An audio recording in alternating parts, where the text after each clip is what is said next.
are you familiar with Jesus' 12 original apostles? Let me tell you a little bit about Andrew. Last week we talked about Simon Peter. Andrew is actually Peter's brother, a former fisherman just like his brother. However, before he joined Jesus' ministry, he was actually one of John the Baptist's disciples. So he had previous experience being a disciple. He also was actually the first disciple that Jesus called. Andrew actually comes from the Greek word andros, which would look like this if we wrote it in Greek letters, which means manly strength or courage. And it's very interesting to think about because he was a Galilean and he obviously came from a Galilean family. And most Jews and Galilean people were not very open to the Greek culture. That seeing as he has this Greek name, it kind of shows us that his family was very open to the Hellenistic culture of the time, which you wouldn't normally see in a family of his religion and background. There's a good reason as to why they weren't very open to the Greek culture. The Greeks really idolized, put a lot of importance on man's intelligence.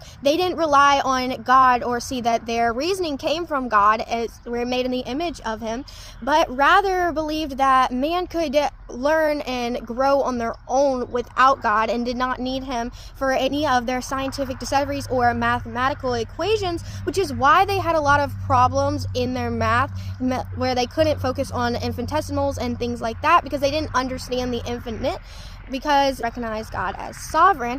However, we're pretty intelligent aside from their non-belief in God. They accomplished a lot of things with astronomy and putting together languages and a lot of intelligence side, but as they took God out of everything, they had a lot of holes and gaps, which is why that they didn't really fit in with the Jews who recognized God as sovereign and over everything and everything having to do with God and reasoning not being apart from him. Whereas, like I said, the Greeks felt the exact opposite, that they could reason and learn on their own apart from God. Comment down below if you learned anything new and what disciple you want to learn about next. Thank you so much for watching. I hope you have a blessed rest of y'all's day. Bye!